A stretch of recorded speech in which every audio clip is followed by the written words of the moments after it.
Well, I think that I think you can't say it's no factor, right? I think that each year that ticks over with the calendar, things change for a lot of people personally, right? But you also understand that it's probably going to be that way. There's hardly a rare year when, we have no free agents and there's no trade speculation and there's no whatever. Like, it's part of the deal or the process you have to deal with, right? It doesn't make it easy when you're going through some of it, right? And it certainly doesn't make it easy, I think, personally for some of those guys who some of them are pretty young and wondering where they're headed, right? But, you got to deal with it. You got to deal with it, says head coach Nick Nurse of the Toronto Raptors. Bobby Conway joining me and Justin Pooni. That was Nurse talking about players who are on contract years this season. Fred VanVleet, Gary Trent, Pirtle's a free agent. What's going to happen with Pascal Siakam? This has to impact the team, Bobby. Yeah, of course it has to. They're human beings, and anytime you're working in any job and you know that maybe not your contract, but there's something big coming up and you really have to perform at a high level in order to, appease your boss or whatever, you're a human being. There's a lot of pressure there. Usually with professional athletes, we'll say usually, but a lot of the time we do see them overperform, right? Because They know that this is, and then once they get that contract, it's a little less pressure. And again, human beings are human beings. But you might be able to make an argument that if there's so many that, the conversation in the locker room might be like, wow, what's going to happen? But I would like to think these guys are obviously professional enough that they understand that they need to perform for their own selves and to make sure that their next contract is at a level they expect. Well, when you look at it, right, Gary Trent this year made $17 million. Sure. Fred VanVleet made $21 million, right? Both those guys projected next year are going to get up to an $8 to maybe even $10 million raise, right? Fred VanVleet wants to get around $30 to $35 million. Gary Trent wants around $25 million per season, right? The Toronto Raptors already next year have about already $140 million committed to salary. That's not including a new deal. Now, you could swap some money in and out and make it work, but face it, if they want to keep those two plus Jakob Poeltl, they're going to be back in the luxury tax, right? If you want to run it back with this same roster, you're going to be over the cap and paying a luxury tax on a roster that you finished 10th in the You can't run it back with the same roster. Why on earth would you expect it to be different? The big decision, to cut you off here, is the big decision on Jakob Poeltl. You can't bring this guy in and not sign him. You have to sign him. You give a first-round pick for him. You have to sign him. Right? But then again, you had offered 3 first-round picks for OG Anunoby. Decided to keep him. Well, you're probably not going to get 3 first-round picks from him in the offseason. Oh, so much value with that. So much value. Gary Trent Jr., he's going to opt out of his deal, become a free agent. He controls where he wants to go. Could you get a sign and trade? Potentially, probably, but you're going to get pennies on the dollar. Fred VanVleet, same thing. You could do a sign and trade with him, but he determines where he wants to go. And then the team that he wants to go to could be like, oh, he's going to come here anyway, right? We don't have to do a sign and trade with you. We can just sign him. Yeah. So the Raptors fumbled the bag at the deadline now. Yes. They went for it. They got a center. They gave a first-round pick for him. He played well, right? He played very well. But this is not a team. This is not a roster. This is not a franchise that should be expectation should be just to get into the playoffs. Masai Ujiri's always said, we want to win in Toronto. They won in Toronto, but they want to win again. He said play in for what? Exactly. Why are we getting to the play in? He said that. It's amazing how much has changed. You very seldom get an opportunity where all the stars align when your team isn't that great, and you have an unbelievable opportunity to set the reset button really, really, really, really fast, and they didn't. And that was a huge mistake. Now, Masai Ujiri is a championship GM in Toronto. He made one of the greatest, most cold-blooded trades of all time, and it worked out. But that's a question that needs to be answered. Why did you make the decision to do what you did to end up losing to the Bulls and blowing a 19-point lead? Has Masai gotten soft? After that DeRozan trade, remember, because he got a lot of backlash after that trade for trading DeRozan and all of that. It was, you said, it was cold-blooded. And I think that Masai Ujiri needs to come back if they want to win again. Don't fall in love with these players. I know he's got admiration and a special place for Pascal, OG, Fred, because he's been here while these guys have grown up, right? But what's that hard decision that he has to make right now? Right? You got to. Was it comparable to DeMar DeRozan and getting rid of Coach of the Year Dwayne Casey? Trade Pascal. I don't see it comparable. I mean, I get it. Trade Pascal Siakam, but what are you going to get for Pascal Siakam? You can get. Are you going to get the same return? Probably not. Probably not. But you can at least get something to put.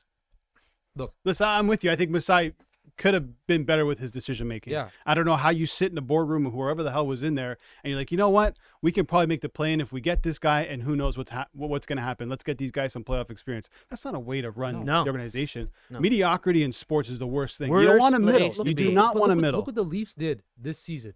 They put all their chips in the middle at the deadline and they went for it, right? Because Kyle Dubas was going to be aggressive. Masai, at the end, he hasn't really been aggressive the last couple of years, right? When he was aggressive, it paid off, right? The Jays, they've been aggressive lately, and now they've a World Series I will say contender. this, though. I think he was hoping that maybe Pascal Siakam can become the guy that he hopes that he can be. We saw what happened. And that's at the not the end of case. So this saw might be what the end of happened. the line where it's like, listen, we gave you this runway, and now we just can't make it happen. We got to make a move. And making these decisions, I mean, if you look at Gary Trent, I mean, 1 for 7, 2 points in 17 minutes off the bench in the playing game. That, for me, is enough to say, we don't need you anymore. Let's see if we can figure out sign and trade or just walk.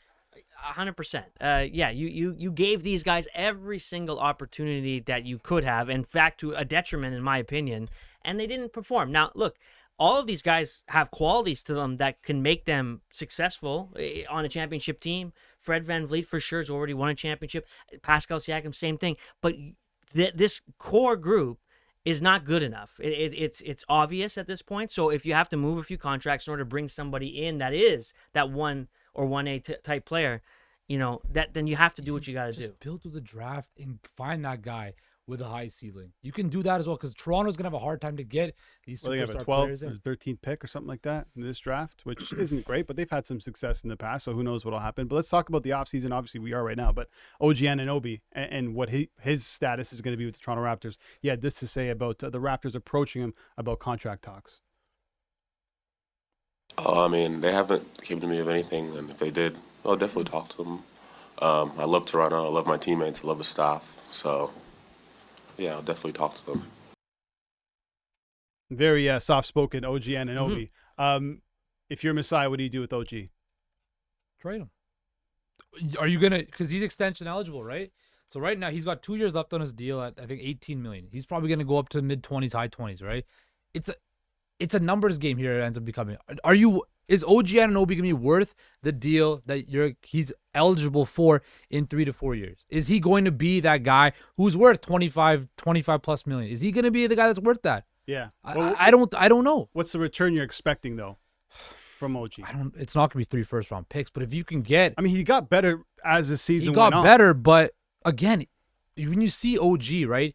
Yes, the defensive ability is elite, but offensively, he's just in and around that 15 to 17 points, right? I will say this: if somehow he gets Defensive Player of the Year, that's going to jack up the value like crazy. I mean, if There's no chance. but that he sneaks Defensive Player of skyrockets the its Year. value. I think it makes more of a case to get rid of him, trade him, and see what you can get back.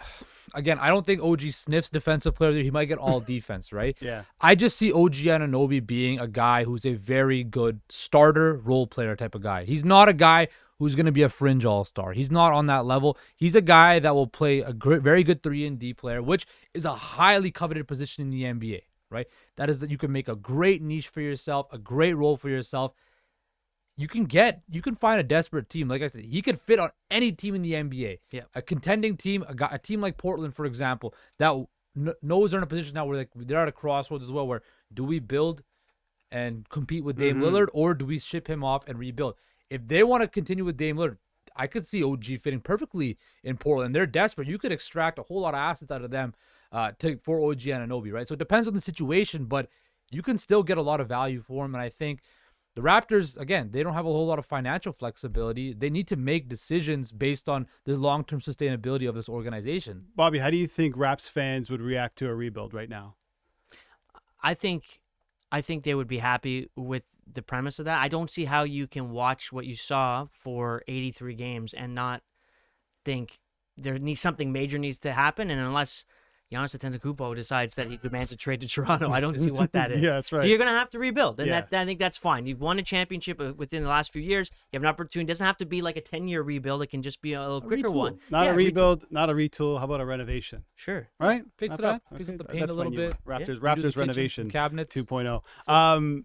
I was going to touch on one thing at Damian Lillard. I'm in the Damian Lillard bank. Hopefully the Raptors make it. It's not going to happen, but listen, let me dream a little Keep bit. dreaming. Quickly, let's transition to hockey. The Toronto Maple Leafs, final game of the NHL season before they take on the Tampa Bay one. Lightning It's a big next week. They take on the New York Rangers. Not many storylines surrounding this one, but I would say the biggest one, if you were to pick one, is Mitch Marner.